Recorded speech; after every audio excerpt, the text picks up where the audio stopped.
Hi, and welcome to Girl Bye, the podcast where we bring queer conversation to the so-called norm. And today we have a good friend, Amil, joining us. So tell us a little bit about yourself and introduce yourself.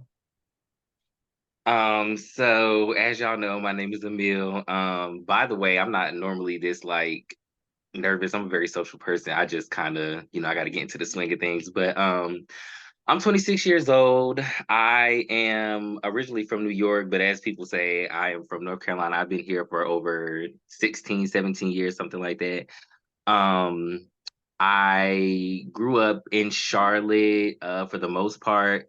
I went to school in North Carolina. I studied business. Kind of at a stage in my life now where, um, I guess I'm figuring myself out, learning different things. Some of my hobbies, I've discovered that I'm sort of like a homebody, but I like to go out, I like to have fun.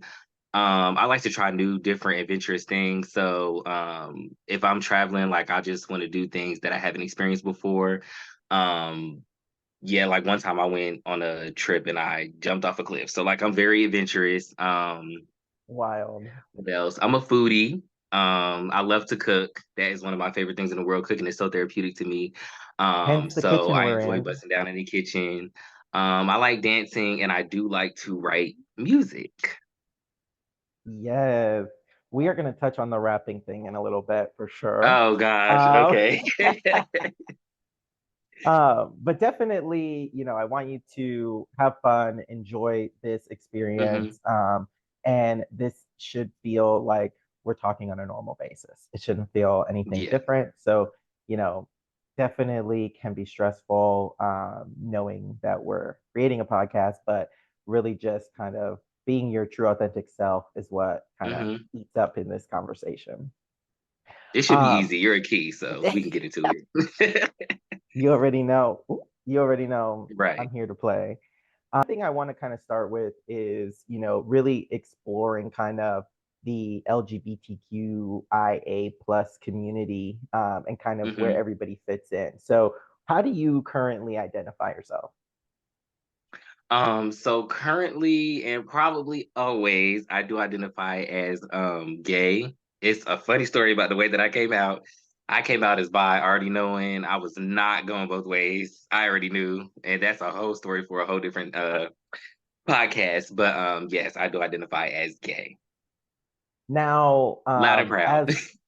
as most gay men, I think a lot of them come out as being bi first, right? It's like the hmm transition phase from lying to Right. everybody about all of the girlfriends to not getting to the point where you're not ready to say that you're gay, so you kind of move into that bi realm.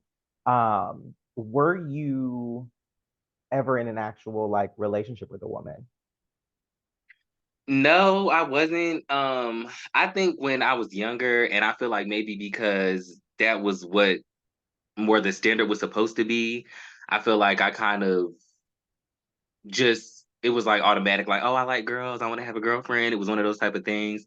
But the older I got, honestly, I knew in elementary school. Like that's when I first knew it was the funniest thing when I determined that I was, because it didn't really have anything to do with like, oh, I'm attracted to a guy. It was more so I was attracted to like the fact that he was like smart and that I could have like a conversation with him. So I was more attracted to that, but I didn't really feel that same way when I was around like girls.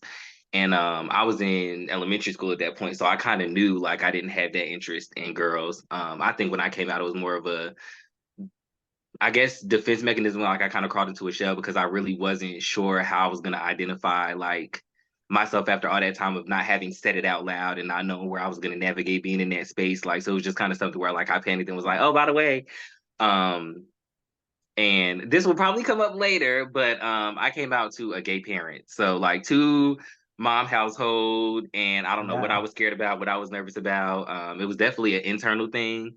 But yeah, I've known for quite some time that I was attracted to men and that I was gay. So Yeah, I think the part of the reason that I thought it was interesting to have you on the podcast is because I think we have kind of similar paths as far as like our coming out Right. stories and stuff like that.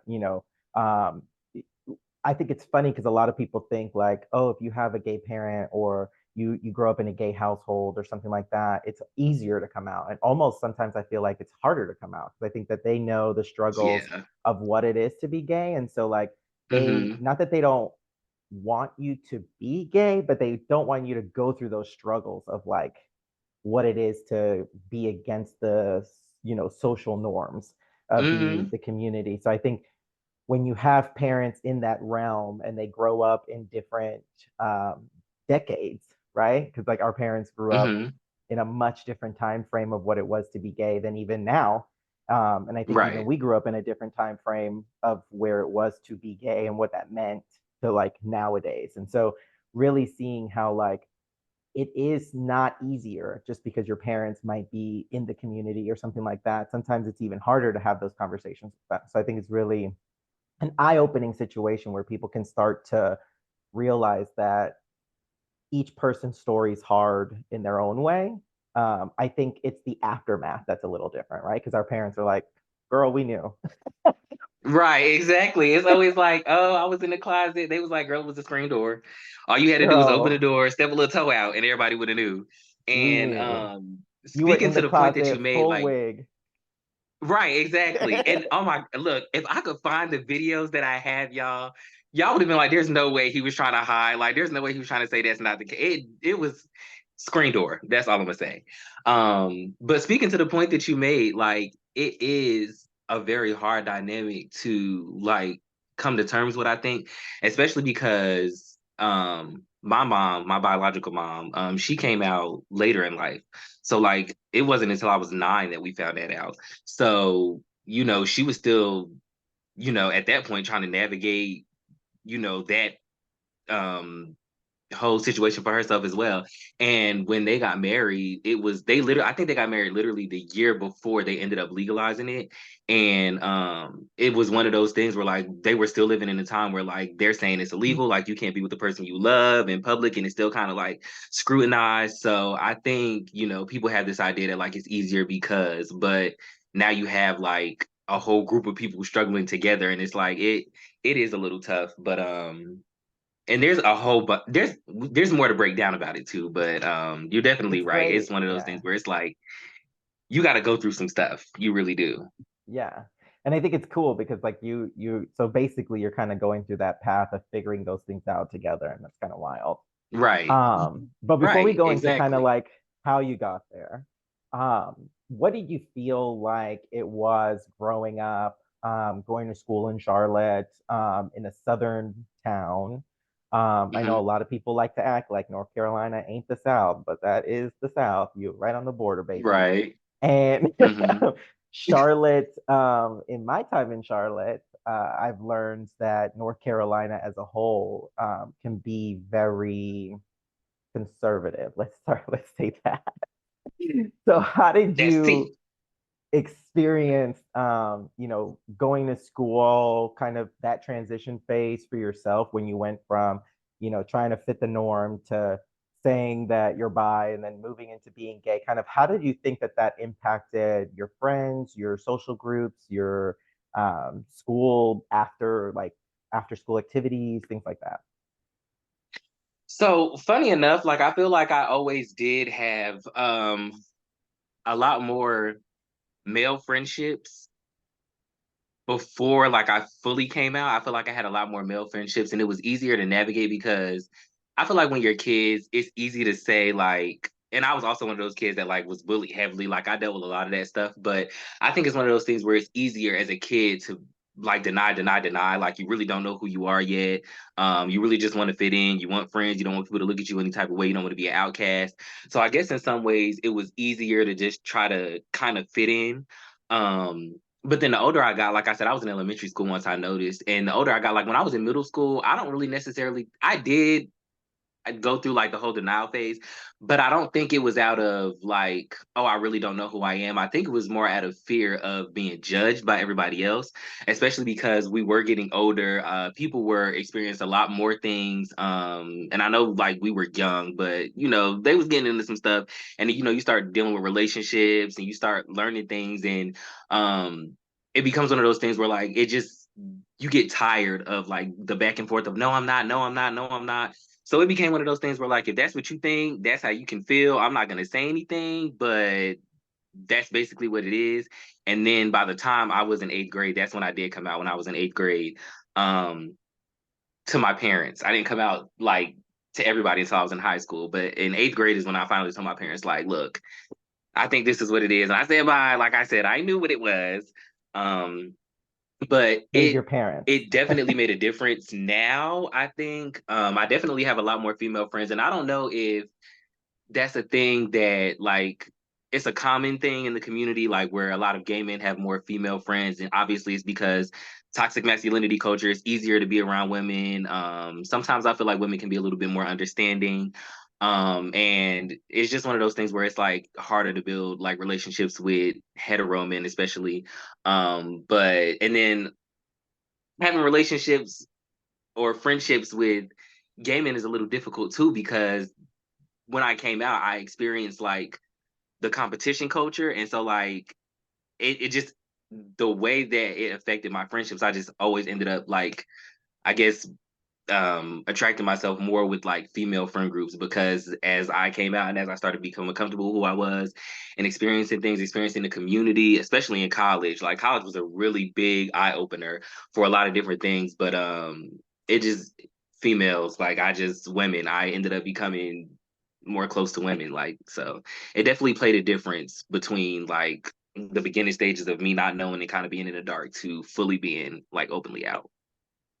I find it funny that you started off with more male relationships when it came to friends and Mm-hmm. stuff than Mm-hmm. women, because I'm the complete opposite, right? And I think I know a lot of people that are completely opposite to that in the gay world, where they were men, younger, and a majority of their friend group were females to begin with. I know Mm-hmm. for me personally, in that middle school time frame, I felt like a lot of men were that toxic.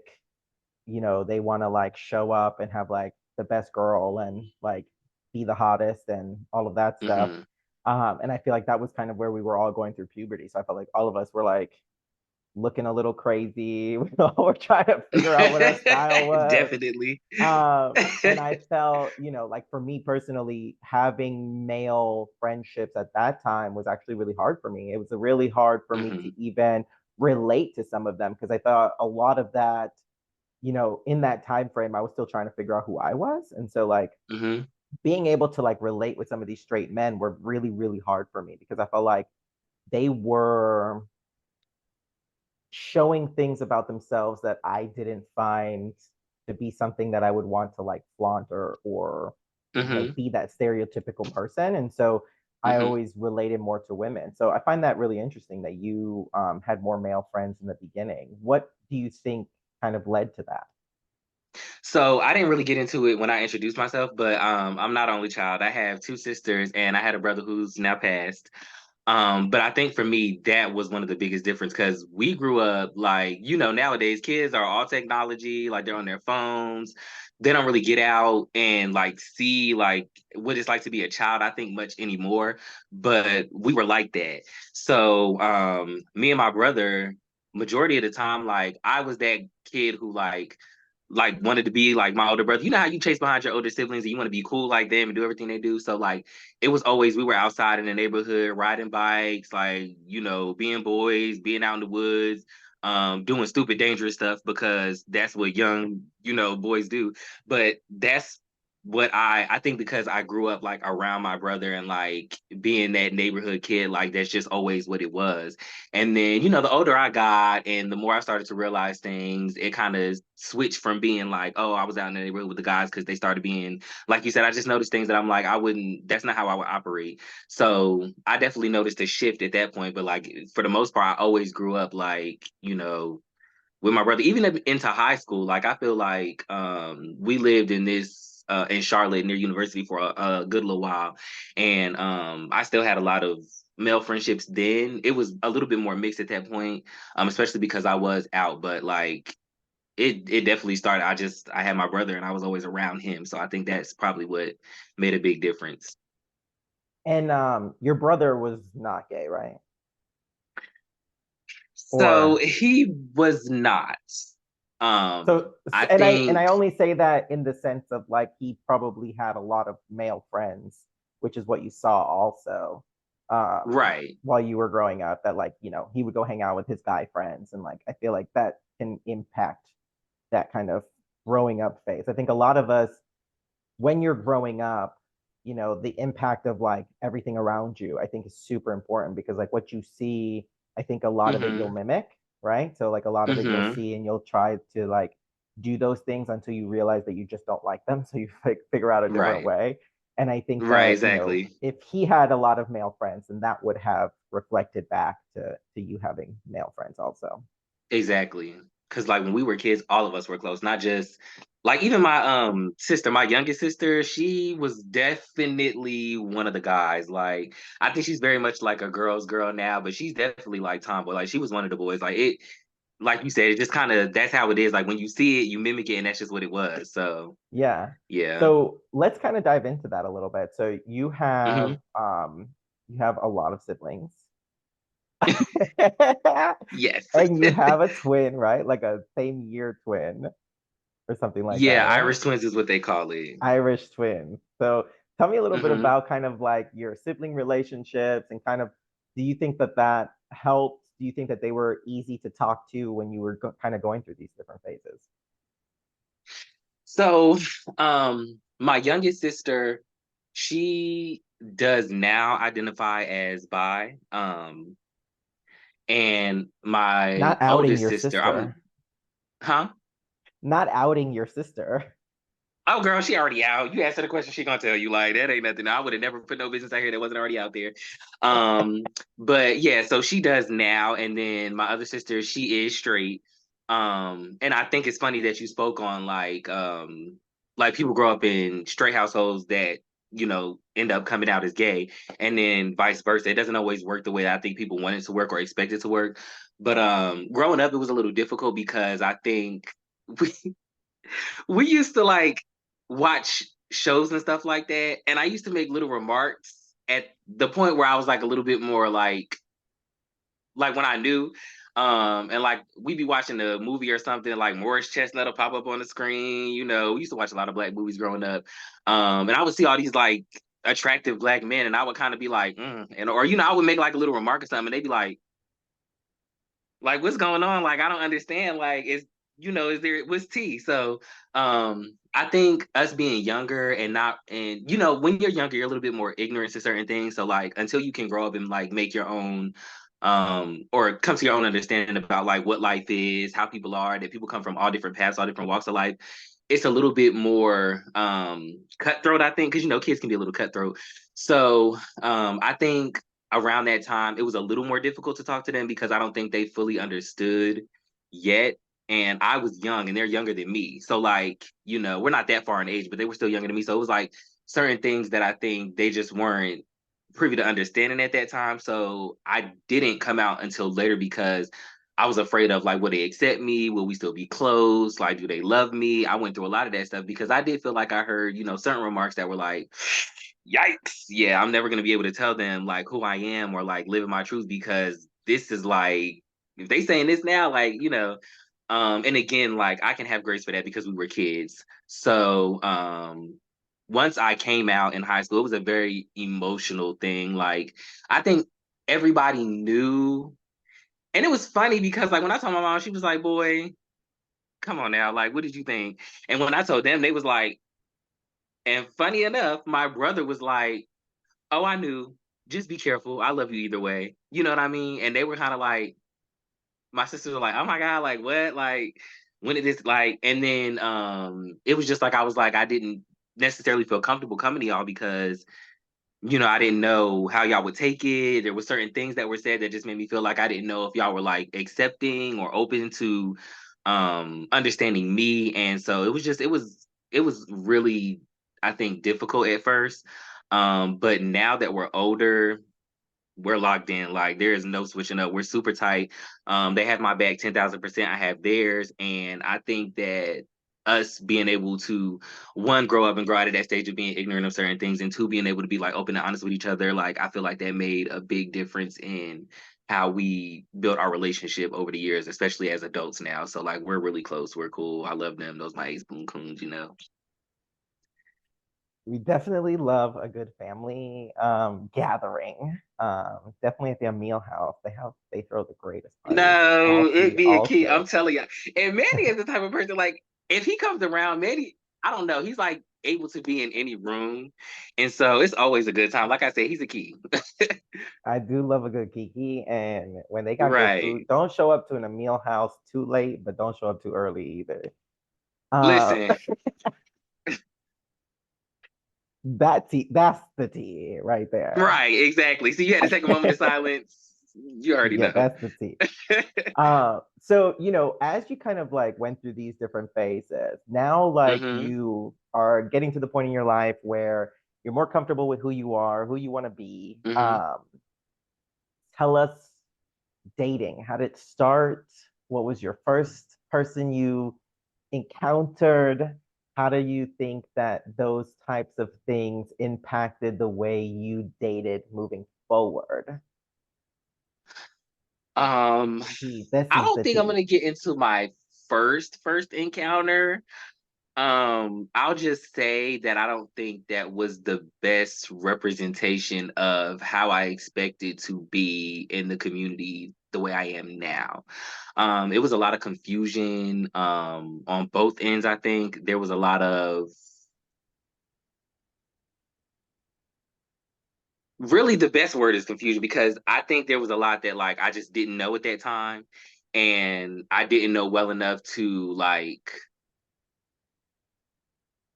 put myself in a better situation where I wasn't coming into it because like I feel like after that like I was so confused. I was like, oh my gosh, like is this really what I want? Is this what I should be doing? You know what I mean? Um, and that went on for a while. And then I got to a point like I was in high school and I there was this guy that my sister was friends with, and we kind of got close. I think I was 16 and we got close. And then I feel like that was the first like gay relationship that I had where like I knew who I was and who I wanted to be. And then I was kind of open to like, experiencing like I guess some sort of like relationship. And we did end up falling out. Lord, we ended up falling out. But it was rocky because I think we were both in a place we were both out. Um, but like again, I don't think either one of us really knew what we were doing. So like it just I don't think it ended the way that like we would have expected like our first encounter to go. And then after that, I feel like I left it alone for a little while. And then when I went to college, Laura, you can write a book about being gay in college because college is the time where you experience having the most freedom that you've ever had. You kind of have to learn, first of all, being in college as a young adult and having that sense of freedom, that's trying to find that identity in it in itself is like it's a lot. So like trying to be Right. gay in that space was a lot. And that was the first time I experienced like the apps and I think it kind of confused me about the community a lot because there was a lot of DL or um it was a lot of hookup culture, if you will. There was a lot of, I think, unhealthy bonding because I don't think it just was sex. You know what I mean? I think there was like people were trauma bonding from relationships. A lot of us growing up gay, like experienced similar stories in the community. So I Yeah. think that people were seeking unhealthy ways to deal with things on the apps and they weren't really looking for connection. They were looking for a vice. And so experiencing that was a lot. Like it was a roller coaster. And I think for the longest time, like because I ended up being in relationships from apps or whatever, but I feel Right. like it wasn't I don't think it was the most like genuine. I'm not saying it's not possible at all, but I think that as a general consensus, that's what those apps, that's what they produce.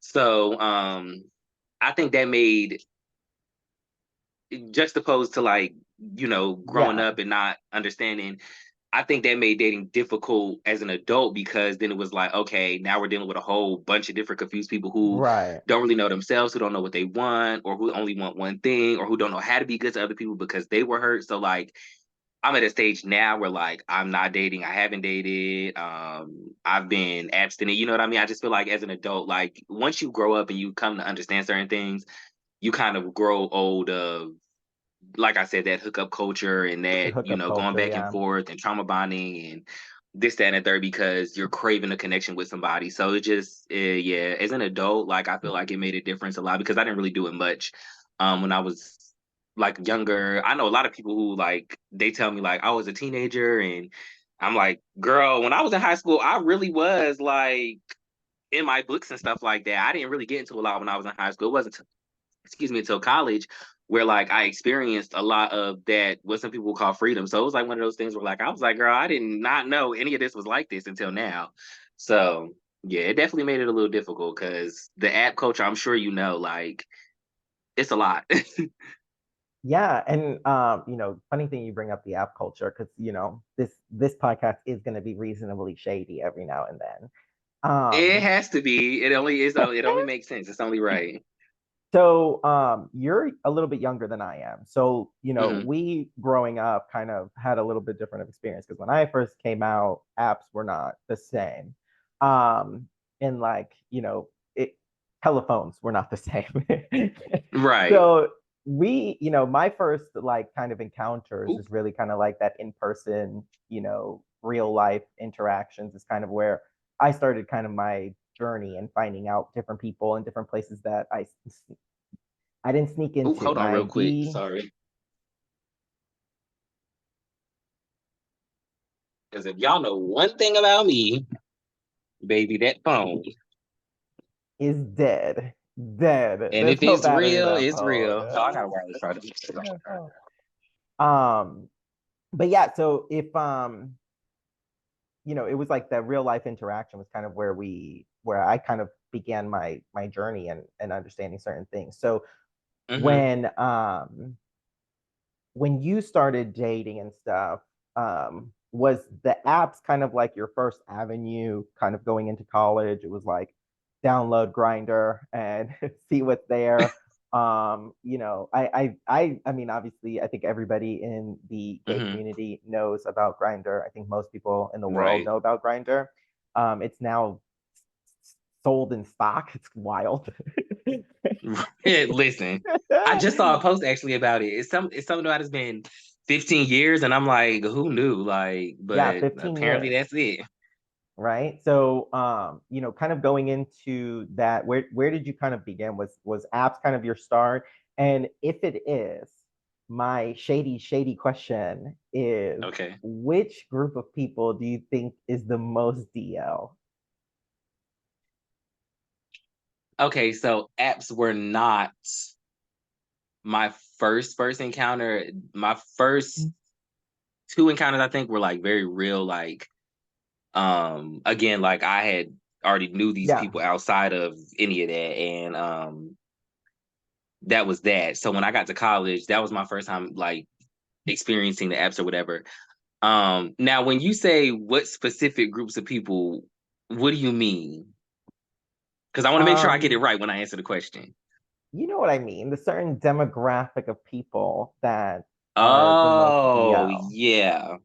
Okay.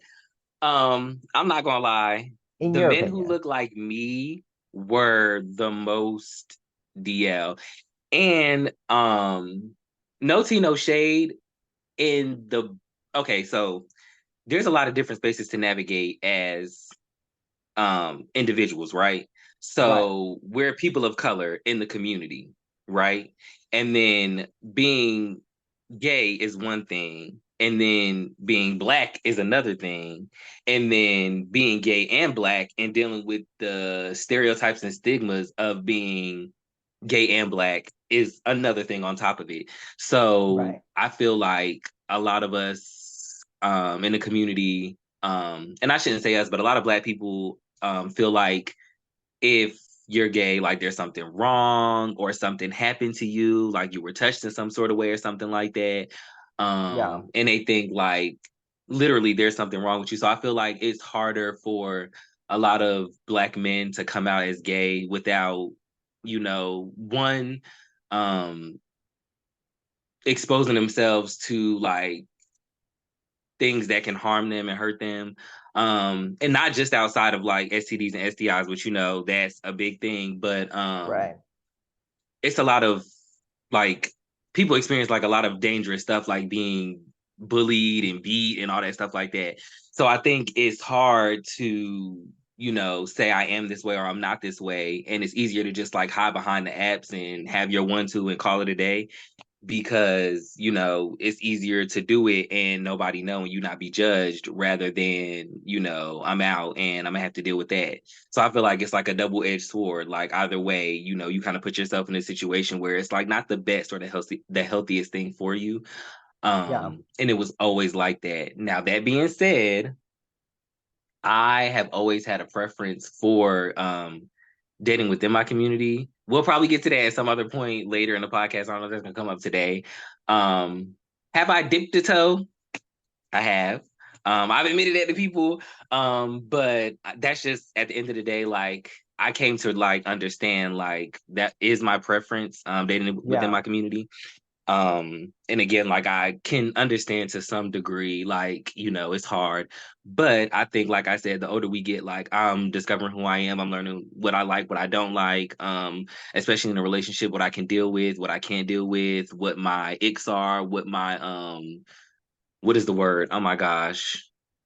When you just that's like final for you. Um, I cannot think of the word right now. That's crazy. It just I don't know what completely you're slipped my mind. um Non-negotiables. Goodness gracious. your What my non-negotiables. non-negotiables are. So I think now, like it's one of those things where, like, when you grow up, you have a obligation to yourself, a Right. responsibility to be like, I'm not going to put up with this anymore. I'm not going to deal with this anymore. I'm going to choose to be different. I'm going to choose to do what's right, not for everybody else necessarily, but for me.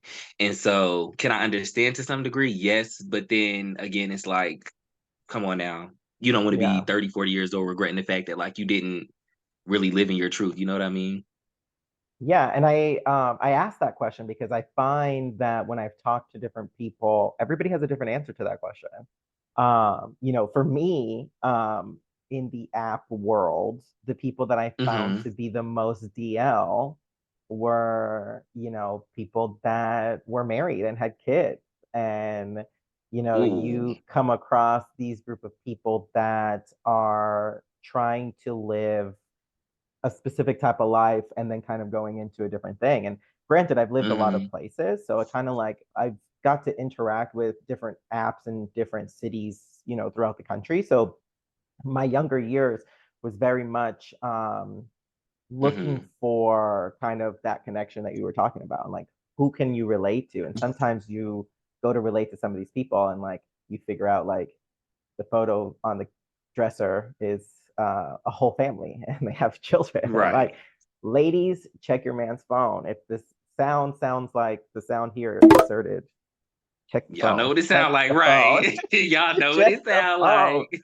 Check the phone. The notification. If they notifications are muted always, check the phone. I'm just to say check the phone. Yeah, and Ladies it's gotta check the sad because phone. yeah, now that you mention Yeah. it, like I think anytime I've been presented in that situation, which is interesting because I feel like those are the people that if you ask, I don't know if you've had this experience, but like I don't like to be messy. One, because I know if it was me and I was dealing with somebody and they didn't know, you putting me in jeopardy. You putting me at risk. So like And I feel like, ask, like you need to know these things. Like if you're gonna be dealing Yeah. with this person, whether you trying to have a quick night tip or whatever, like you need to know. So ask questions. But they've always said, well, yeah, like I got somebody, but and I've always said, well, why not just leave? Or why not? You know what I mean? I've always just, and it's not that easy. It's complicated. And the older you get, the more you like, okay, it might be complicated to an extent, but it's not complicated enough that you can't tell the truth to somebody who deserves it. So I think I've always been able to avoid being in that situation, because there was one time where like, yeah, I had found out and I was like, that's wild. Like I can't believe that's the case. And I never saw that person again. But um Yeah. When we're like dating in the apps and stuff like that, I think a lot of mhm, people go down kind of this let's experience as much as I can experience. And then as you get to like meet different right. people from different demographics and different groups and Mhm, things like that, you start really realizing kind of how some of these people interact. And I think that's where you start building those non-negotiables. I think that's where like, mhm, you know, for me specifically, being Latin and being in a community that is extremely religious a majority of the time, you come mhm, across a lot of people that, I don't know about some people, but for me personally, being in a relationship with somebody that is extremely religious is really, really hard for me. I'm not going to church every Sunday with you, and I'm not going to, experience some of those things. I just, I feel like it's okay for you to have those types of beliefs, but being able to kind of build a long lasting relationship with people that are on certain lines, I think that's where you kind of like build, what you're looking for. And so, in your experiences of kind of meeting different people and stuff, what do you think is like your mhm. number one non negotiable? Uh, my number one non-negotiable is, and this might sound cliche, it really might, but I think for me, communication, I am not willing to falter on that because I feel like lack of communication creates room for a lot of catastrophe in a relationship. And it's not just you want somebody to communicate like, hey, I'm going to hang with my friends because you're scared that every time they leave, like you have to worry about something with them. If you're going through something, how can I as your partner help you if you don't feel comfortable talking to me? If every time you go through something you decide I'm just going to shut down? How as your partner can I trust you if when you're going through something, you can't come to me about it, and then you expect me to have that same level of trust for you and just to trust like everything's going to be okay? If I don't know what's going on and you're not willing to communicate to me about it, what else aren't you communicating about? You know what I mean? Like there's a lot of different things that I feel like go wrong. And I learned that in my last relationship. It was something really serious. Like it was like a family thing. And I feel like people look at it as, oh, you want to be in my business, you want to da da da da. People always think like when you say communication, that's what it is. But you went through all of that. We were strained. I was there for you. I was letting you know, like this is what I can provide. This is what I can be. And you're going through something that serious, like with a family, like a parent, no less. That's heavy stuff. So like how can you expect someone to be fully there for you in a relationship if you can't communicate even the smallest, the tiniest of things with them? So yeah, that's Yeah. got to be my number one non-negotiable. Like communication And is everything. I find it really funny because a lot of the time, listen, RuPaul Charles the third of Okay. New York City, Cover girl. me. That girl, that woman literally has said it a million times, and I believe it Hmm. to the end. If you cannot love yourself, how the hell can you love somebody else? And I think a lot of people don't Right. realize what that truly means. I think a Hmm. lot of the time, we live in this world where you're like, oh, I do love myself. But like, Hmm. if you walk past the mirror and say something bad about yourself to the mirror, bitch, you don't love yourself. Like, that's the reality Right. of it. You know what I mean? I think Right. when you get to the point where you can genuinely open up and communicate and connect with someone else, that kind of is what Hmm. builds that relationship. That's kind of like where the Right. relationship can pick up from. I think a lot of us growing up in the gay community, and you can tell me how you feel about this, but I think a lot of us grew up Hmm. in these situations where it left us isolated. And so if we can't figure out how to kind of go through that drama and learn how to get past that isolation, it makes it harder when we go to like build relationships with other people, because there are certain things that we're not willing to kind of share because in our past there were certain things that we kept to ourselves a lot of the time. So like, how do you Hmm. feel if that is something that you think you've kind of dealt with? How did you feel? How did you kind of go from like keeping these secrets to being able to learn how to like open up to somebody? So for me, especially in relationships, a lot of people have always, I think a lot of people get judgmental about people who say they won't date somebody who's DL because um they feel like you're being judgmental. But I think, and this does lead into the question, but I think that it's one of those things where, like, if you fought so hard to finally be seen, it's hard to put yourself back in that shell. It's really hard to do that. It's really hard to be like, you know what, I love this person so much that I'm willing to hide the parts of myself that I fought so hard to get everybody to see and that I fought so hard to get to love and know. Um, so I think that is one of the things that is like I had to put that out there because I feel like it gets difficult and people don't really understand where people are coming from when they say that. But having experienced that isolation and having experienced like how do I come out of this and still be strong enough to conquer the rest of the journey ahead, like it's hard to be like, oh, I'm a essentially put myself back in. Like that's tough. And I agree because and I think, like I said, there's like a lot of trauma bonding. So I know that a lot of people do it. I personally do have a trait of like when I go through stuff, I do tend to like I feel like I need to, pour back into myself. And I do kind of isolate a little bit because I feel like I don't want to take my anger out on anybody. I don't want to project the way I'm feeling onto anybody else. I don't want to bring anybody down. And at some point you kind of have to learn how to work through that to the point where you're able to like put yourself in spaces with people even when you're going through stuff. But I definitely do think like that isolation plays a big factor in how people operate in relationships. Like, and again, it becomes one of those things where it's like, I get it, I get it, I get it. And you can, I get it down. Like, you can, I get it down 25-8. But again, it comes a point where like you have to be responsible enough to be like, look, I do get it, but how can I be better? You know what I mean? And Yeah. I'm kind of stuttering a little bit talking about this because now I'm reading myself and I'm realizing like, girl, you got some conversations you need to have. You got some Yeah. things, some stuff you need to work through, some people you need to talk to. But it plays a big part. It plays a huge part. And again, like that is definitely isolating is a trauma response. Yeah.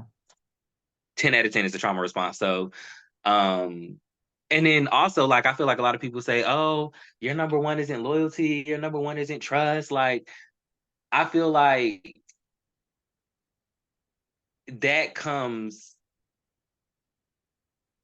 after. Like, I feel like if you can't, because communication is just talking to someone, it's having a conversation with somebody, it's letting somebody, like, it's checking it, it's Yeah. saying a simple, like, I'm here, you're here, we see each other. So, how can No, I I trust someone I can't communicate with? You know what I mean? Like, I feel like that. yeah, I feel like when a lot of people that think like that, like when you're trying to put trust and loyalty before communication, what creates trust and loyalty is communication.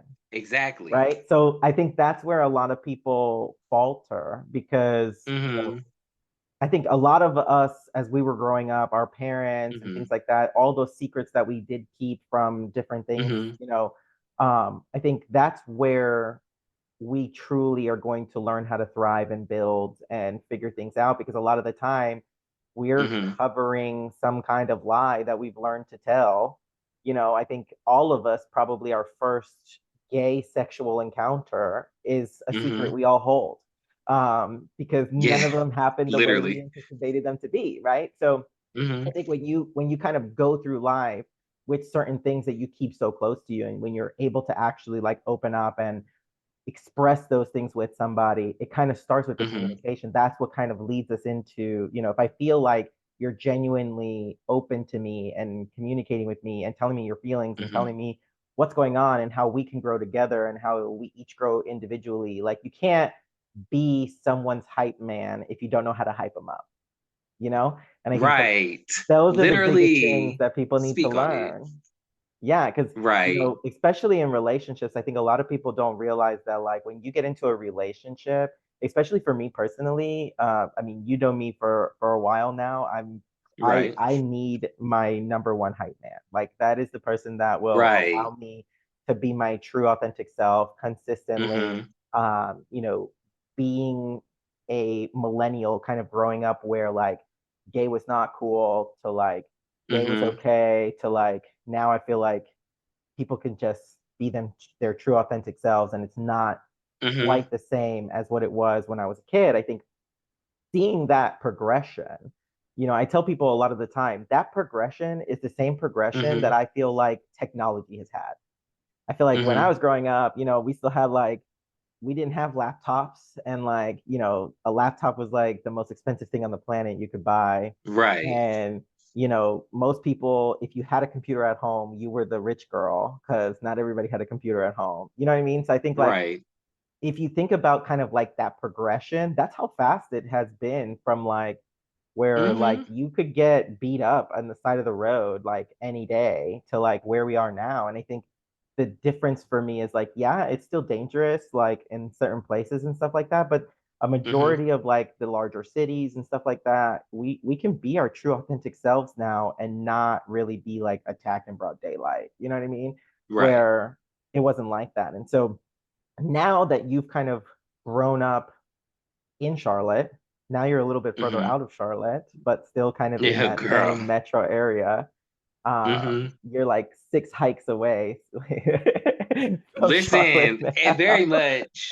And I have another little piece of tea to spill because when you said we were talking about like, North Carolina being a little conservative, we're gonna get into Yeah. that because I didn't get Yeah. into it So initially, but listen. so now kind of being an adult and learning this process, Mhm. where do you see the community at around you now? How do you feel things are where you live currently versus Mhm. being closer to the city? Like, what do you think about kind of like just overall queerness in North Carolina? I think a lot of the queer community in Charlotte is I think a lot of the queer community in Charlotte is very progressive.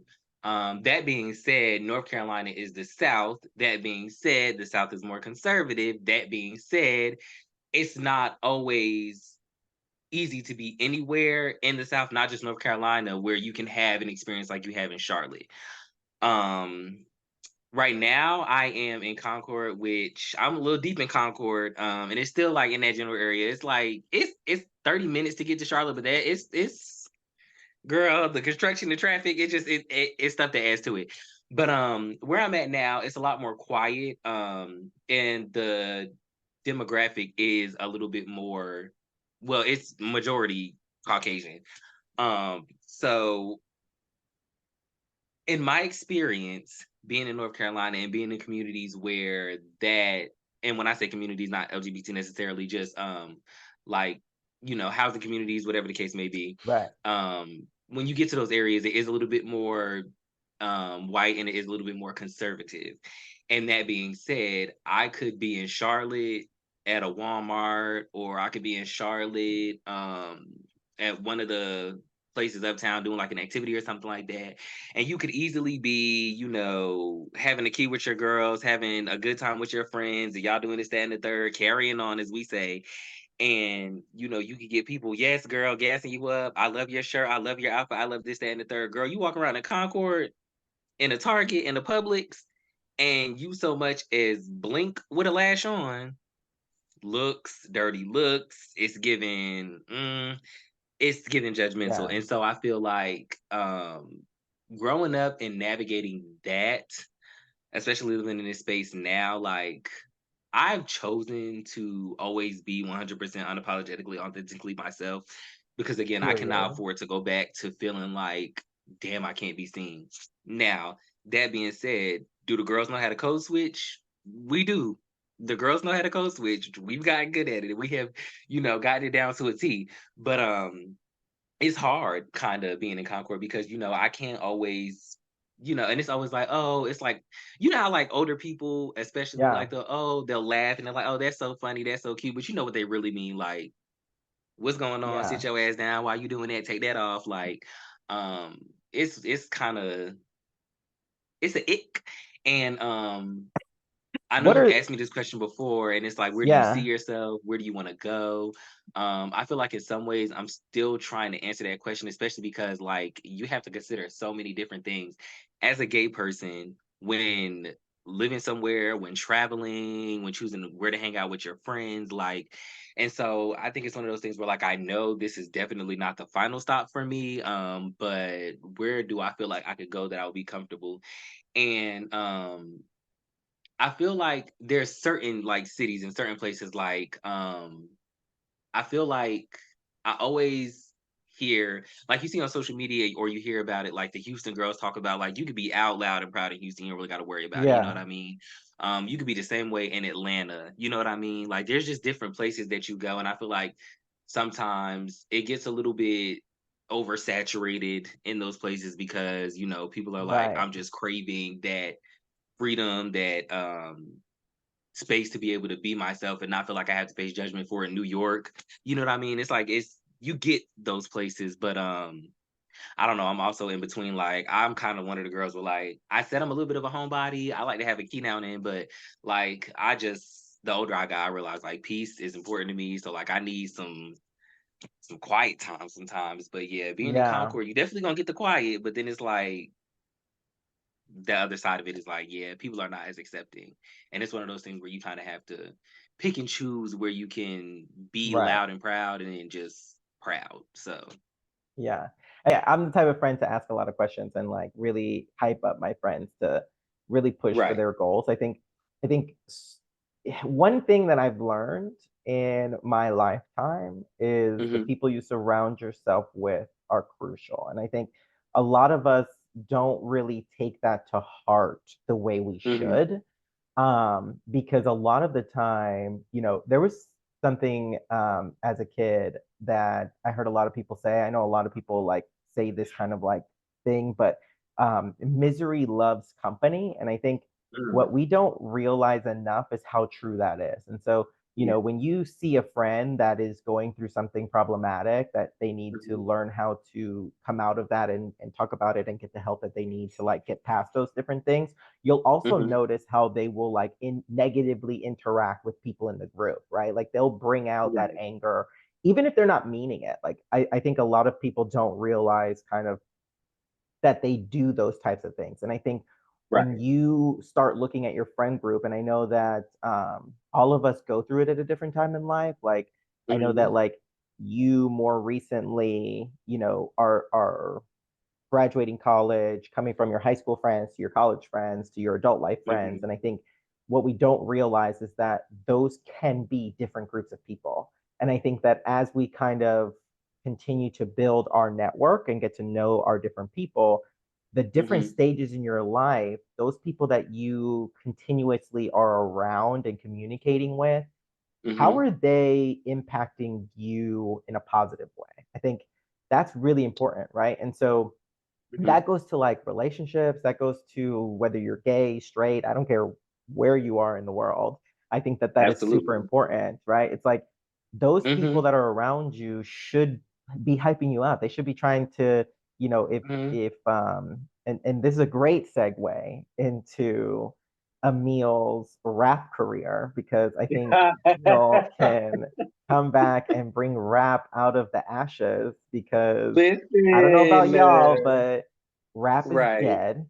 There's not many good stuff going on, and The girls are not gonna want me to because be controversial, but as you know, my bestie, your man, shout out to the bestie, but we just had this conversation and I think that we need a good album. And so Amil is a great rapper, but he's also a very shy rapper. And so Very I think shy. that, having your friend group where there's people Hmm. that are literally, pushing you to kind of do certain things, I think is really Hmm. important, because sometimes you do need that. You do need that like extra stability of like, no, my number one fans are my friends. And then Right. like as I become famous, I'll get other fans, but like my ride or die friends are the day one fans, right? So as you've been growing your friend group, Hmm. from then to now and how things are going, what are your biggest traits when trying to build friends in the gay community, right? Because I feel like a lot of us have friends, but they're not Hmm. always gay friends. So, do you have gay friends? Do you have queer friends? And how did you build those relationships? What do you think is kind of the avenue there? So I do have a lot of gay friends. I have a lot of queer friends. I also have a lot of straight friends. But I think in the queer community, when I'm looking for friends, I am looking for it's funny you mentioned it, but support, because like I mentioned earlier, I feel like a lot of the time when I have been in, and I'll explain how I go out of my way to make my friends feel supported too. Um, but I think that a lot of times when I've encountered different, especially gay men in the community, first of all, there's okay, let me say this. I do think there's exceptions, obviously, but I think that gay and straight. And the experiences that I've had, women have a little bit more of a capacity to be more level headed. And I feel like it's easier to talk to women because they can be a little bit more open to different perspectives. Drag the Um, straight men. Drag the straight men. Dragging the straight men, and Ah, I'm sorry, I'm dragging some of the girls too, because there's no reason you step into spaces with people, especially like we've been having a conversation about like when you're in the community and you're going through a time where like you're trying to find out who you are, you're trying to, essentially not build a new identity, but craft a new identity for yourself, like you're learning yourself all over again. It's a little bit disheartening when you step into spaces with people who you think you can relate to or you should be able to relate to, and it's like immediately stank faces, ooh, what you got on, or I don't like this person, I don't like that person. It's very much competition. And I feel like a lot of the queer friends that I have are women. Like it just, again, like it was one of those things, like it did become easy to become friends with women when I came out, but also it was just a little bit more like I didn't have to deal with that same type of, you know, um, cattiness, I guess. And you'll hear women say like, "Oh, girls are catty." Like girls will chew you up, spit you out. Like they will be catty. And I don't know if maybe that's just a thing where it's because you're a woman dealing with a man, and you don't have to worry about that. That it makes it such a difference when you're trying to build a friendship with a woman versus a man. But in the gay community, like I just look for support, and I look for people who are genuine. Like I feel like there's a lot of people who put on a front. There's a lot of people who I think as a trauma response try so hard to be seen that they are portraying a character essentially, and it's not somebody who they are. Like I need somebody who's genuine. I need somebody who is going to be able to tell me the truth and be like, look, this is not working out for you. Like the way I support you. Like I have friends who um have like little businesses and stuff that they do, and like I'm gonna repost that post. I'm gonna be under that post. I'm gonna share it with people. I'm gonna right. let people know who you are. I'm gonna tell you to your face. Like I'm gonna be there if you need somebody to help you set up an event. I'm gonna be like an ambassador for you essentially, because I feel like as openly queer people in the community, like you need that support more than anything, because there's already people who are vying to destroy you. So what's the point of going back and forth with the people who are genuinely there to like make sure you get seen? Like, you know what I mean? We need that. Like it's not a thing where like I want to be better than you. I feel like everybody can eat. I feel like everybody can win. And as much as I'm shy, I feel like that's one of the things where like I've always just wanted to make music and be low key, and a lot of people's like, why not just ghostwrite? But like I've always wanted to make music and be low key and not really have anybody like know who I am for real, for real. because I just didn't want to deal with. I can deal with the scrutiny. Like at the end of the day, like I said, I'm unapologetically and authentically me. So like if people want to come at me like you know how we are in the community, I can go back and forth with you for days. But it's more so Yeah. about like, I just don't want to deal with the cattiness and the pettiness and the messiness. But I have recently discovered that like for me, because I think I put it on the back burner so much, I let it slip that like I feel like music really is a part of like who I am.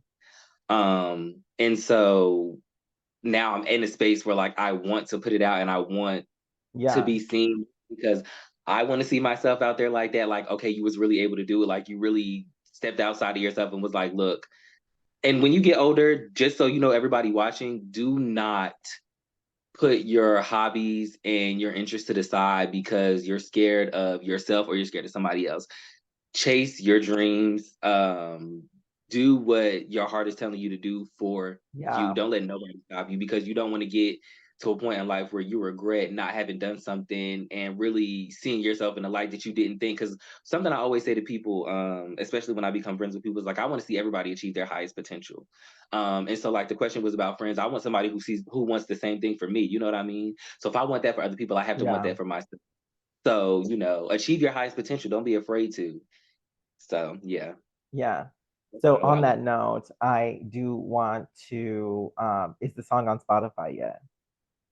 No, it's not on Spotify yet. It's not on Spotify yet. Gosh. I do have to get it mixed and mastered. I told my best friend another thing. Somebody told me a long time ago, like if you put something out there and you let other people know, that means you kind of got to hold yourself accountable to doing it. Now that's a good way to hold yourself accountable to like being a bit better about like doing things that you say you're gonna Yeah. do. So, with that being said, I did say around May, June, I want it out. And I do, at first, I was kind of going back and forth with myself about it, but I've been listening to it over and over and over again. And I'm like, nah, I need to go out because the girls need something to turn the So summer I around think with. that So, here on the podcast, we hmm should mark a date that it will be okay. out. I definitely Let, think because I am a shady bitch and I think it should be out on May 6th, which is the best day of the year in the world. Because that's my birthday. But okay. You know what? I might can make that work. I was gonna say, because I have this thing where like June 16th has popped up to be a day in my life where I feel like consistently things keep happening around that time. So right. that's the time frame I had. Um, it's just a date that keeps popping up, and like We can drop the I was going through like pre-save. different We can stuff and drop the memories, and I'm pre-save. like, you said what? We can drop the pre-save. Right, right. But so the goal is to have it mixed and mastered and ready then, and then go ahead and we'll do the pre-save. Got And it. y'all heard it here first on Girl So y'all Bye. heard it here. It's Y'all heard it here. first on Girl Bye. Yep. Now my overall favorite question that I am gonna ask every single guest that comes Hmm. on Girl Bye Hmm. is, of course, who is somebody, because we gotta be shady and we gotta put some names out there. Who is somebody in your past that you officially want to say, girl, bye to? And honestly, I did say I was going to be honest about this question. And I think a lot of the topics that we touched on in this podcast have reinforced the way I feel. Period. Um, but I had a friend from college who was very much a part of the friend group that I was in for a long time. And I think recently she expressed some things to me about how she felt about me as a friend. And I'm open to holding myself accountable for certain things, but Yeah. I do think that from that conversation, we'll say Jay, I just feel like there was a very big disconnect from that Yeah. conversation. And if you experienced me as a friend, as a bad friend, then, I apologize. You know what I mean? I definitely want to hold Yeah. myself accountable for any way that it might have impacted, somebody as a person. But I think that something that was said was like, it was easier to make up with other people because they knew her better And I realized during that conversation, I didn't feel like from what we were talking about that discourse that she knew me well either. And so we both decided we were going to leave it where it was at that time. Period. And that's what it was. And I have like watched the stories and stuff like that, and I think that it can be cordial, but I just think for me, like, that's a friendship at this point in my life where I think it has run its course. It was hard at first. I did cry when she first messaged me, and I had to take a minute to sit back and think, like you said, this is the age where like you are Mhm. talking about like the friends that are going to be like in your life, in your corner, supporting you through everything that you have going on from this point forward. Right. And so like I've told Christian a lot of times, like, when I leave college, I'm thinking about like these are people that are going to be at my wedding. Like these are the people that are going to be like 10 toes down behind me. Any decision I make, when I drop music, they're going to be my supporters. And I feel like if we're to the point where it got so bad that we couldn't have a conversation until after it got that bad. And I know the conversations that I've had with my friends that have gotten bad, but like we were able to communicate before that. If it got to that point, I just don't know that we know each other well enough that this is necessarily a friendship that either one of us wants. So it's just kind of one of those things where I feel like I gotta say, girl, bye. And Period. it hurts, it does, but you know, such is life. Yeah. And, and on that note, like every episode, we thank you guys for listening and joining us. Yeah, I know that Emil is a guest that would like to come back whenever he has absolutely. time and fun, and Mhm. obviously when he drops the album. Listen, So, and if you guys have questions for Emil and want him to come back, drop your questions under the chat, and we can definitely bring you back. I'll be You want to glad come to answer back? any questions. Did you Yes, have I want to fun? come back. Thank you for having me. Thank you for having me. And thank you for creating this space for the queer community. I mean, it's so necessary, and it's so important. So, like, cheers to many, everybody, okay? And that's on period. Amen. Here